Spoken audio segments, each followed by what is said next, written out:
Andrew, thank you very much for your time today. Can you start explaining a little bit about why this survey was set up and what you hope to achieve by it? Okay, so the Red and White Army fan survey was set up. The history of Red and White Army was basically to inform structured dialogue with the football club. Under the last hierarchy and regime, our main goal was a bit of transparency from the club. Now we've got our new owners in, we've got Stu, we've got Charlie on board. The transparency is obviously there, and it's very well welcomed from the supporter base. So it allows Red and White Army now to actually go out and canvass the fans and actually see what the fans want going into the new season. So the survey was established to work on fan experience. We can't necessarily control what happens on the field, but certainly if we can make things better off the field and in the stands, it will be of benefit for all supporters. So what's the purpose of the Red and White Army? The purpose of the Red and White Army initially was to set up structured dialogue with the football club, to allow supporters to have a voice. So we launched October last year, and we launched into choppy waters. We weren't doing particularly well in the league, we just suffered relegation from the Premier League. So a lot of people initially thought, well, are you just a protest group? And in fairness, we were going to launch whether we were top of the championship, bottom of the championship, anywhere in between. Because what we wanted to do was allow fans a voice. The way things were previously working was very much a them and us mentality. And we fought very hard with the previous owners to actually say to them, look, take on board fans' comments, actually give them a voice, allow them a voice. So the Red and White Army was set up to basically provide a mechanism for supporters to have a voice with the hierarchy at the football club and find out what's going on. As you sat here today alongside Charlie, how important is it to have that relationship with the club? It's immensely important. As I say, the transparency that Charlie and Stuart have showed from day one is very much welcome from supporters. It's something that we had to fight very hard for previously, but it's come natural now. Things are fantastic with Charlie. And it allows the Red and White Army to actually branch out and undertake things like the survey and hopefully a few more initiatives where we can tap into our fan base and we can get an understanding of supporters about key issues that really affect them on a day-to-day basis or a match-by-match basis. And what we can do is collate all of that information, obviously provide it to the club and hopefully get a few changes implemented on the back of it. Charlie, from the inside looking out, how important is it to have a supporters group like the Red and White Army? I think importance, not so much the word, is essential. At the club which Stuart and I grew up supporting, I founded something called the Yellow Army, which is exactly the same thing. So when I came here and found that the Red and White Army had just been set up, I was like, well, that saved me one job, because otherwise I was going to have to go and find some fans who are willing to do it. And it's just worth reflecting on this dichotomy or disconnect between what people regard as the club and the fans. This, in Stuart and my mind, is a false dichotomy. It's the wrong terminology, because the point about a club is it's an organisation where a whole load of people with the same aims and loves and passions and ideas get together to do something together. And that includes people running from the full-time employees of the club, whether it be the manager or the managing director, along the spectrum of people who work at the training ground, people who work here at the stadium, people who work in the media team, etc. And then supporters who get involved on a voluntary basis, like Andrew, and supporters who just buy season cards. This is all part of the club. So we don't see it as being the club and the fans, we see the club as encapsulating the fans as well. Now what that then means is you then need a bridge to be built between the full-time elements of the club, the people who have to be paid to keep bread on the table because that's their job, and the part-time elements of the club, which are the supporters.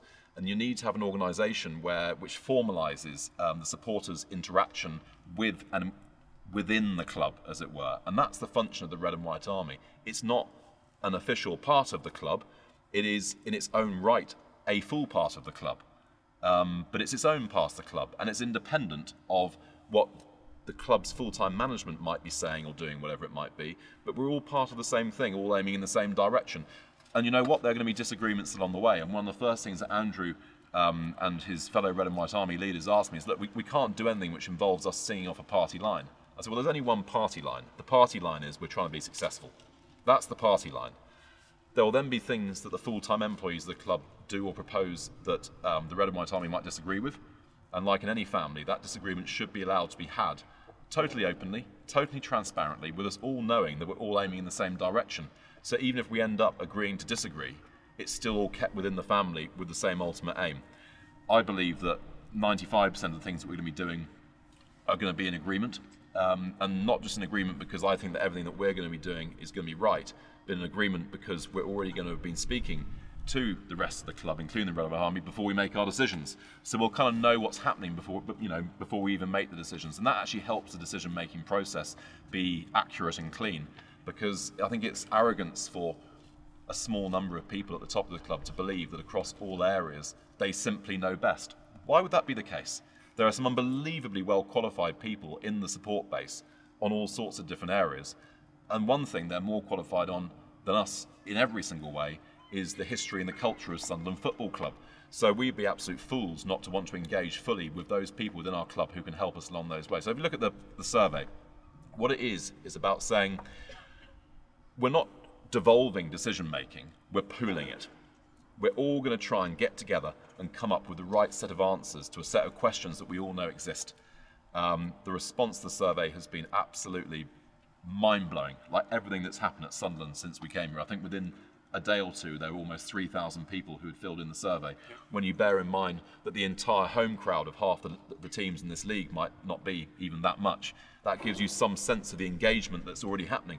And the way I put it, it's like putting some water onto a flower in the desert. You know, they've been crying out for this for so long that the moment they're given a bit of it, they say, actually, this feels right. This feels like the kind of thing the kind of club that I want to be involved in. And they start to re-engage in a passionate way, and we're really feeling that and are terrifically grateful for it. And so in terms of how the results will be used, how will they be implemented really going forward? So we'll sit down, as the permanent employees of the club, we'll sit down with our counterparts in the Red and White Army, who they're a democratic organisation representing the fan base. So we'll sit down with them and we'll go through the findings one by one. There are elements where we'll say, yeah, but our input is a slightly different input here, because the supporters might be saying that this is the way we want to go, but we say if they were to be looking at it from our position, they might see it a little bit differently, and then there'll be 95% of the stuff where we simply go, that's the answer, isn't it? So I think, without prejudging what the results will be, I think you will see some significant changes. I don't think it's controversial to say that the decision making here has been erratic. Perhaps not entirely founded in understanding of the club's culture and history at times. So there's an awful lot to put right and to put straight. But the great thing is the excitement on all sides about putting it straight. And in terms of going forward, building a healthier relationship with the likes of the Red and White Army, how important is that, like I say, as a bedrock really, as a foundation for the club to grow and develop once again? I think that's a great way of putting it. This is about laying a foundation for the whole club to grow. And that means everybody being on the same page. Doesn't mean everyone agreeing, it means everyone starting on the same page. So when we recruited a manager, one of the key performance indicators that we had is this the kind of manager who's going to be part of that team? We don't want a manager who's going to lock himself away and just be the first team guy. It has to be somebody who engages with the fans, who understands that fan engagement is part of it, and that runs right the way through all the appointments we make throughout the entire club, is understanding this one club mentality. If you get that bedrock right, then once things start to fly, things really fly. And if you then hit some sticky patches further down the track, you're all in it together. You're not fighting against each other in the same way. So the bedrock's really important. It's been gradually dismantled at this place over a period of 15 years, probably. It's as long as that. And the rebuilding of it is not just sort of something nice to do.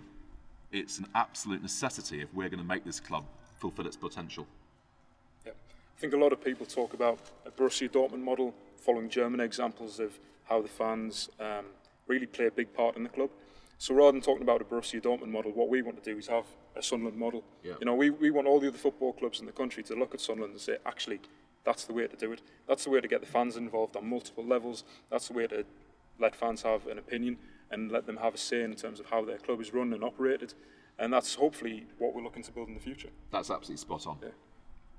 Just for yourself, as a part of Red and White Army, how important is it for you to have that relationship with the club, knowing that the club are listening to what you want? Yeah, it's immensely important to have that sort of two-way sort of feedback loop. There's no point a supporter saying, well, this needs changing or that needs changing. I just want this whole thing about the club.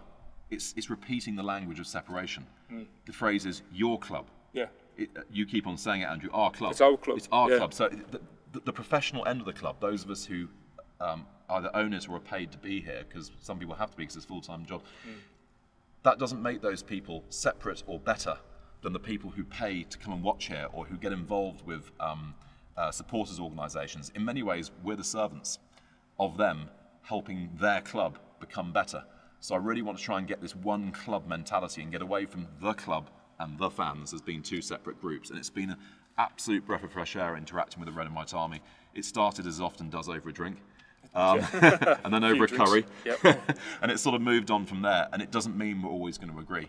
I can already see in some things down the track where we're going to say, that's not right, is it? Yeah, come on. That's fine. Because actually, when you think about it, that's what most people's experience of talking about their club and football is like. And that's just life and its reality. And it doesn't have to become antagonistic if both sides feel that they're being respected and listened to. Yeah.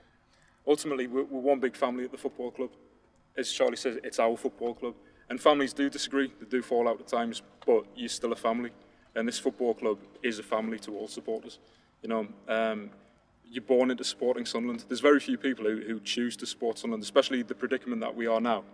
You know, it's usually your family says to you, right, you support Sunderland, you don't support anybody else, and you run with it, and it's in your blood, and you follow Sunderland for life. So having that family unit where you've got the people up high, people who attend the matches, if we're all one big family, if we're one big club, it's only going to be of benefit to the supporters going forward.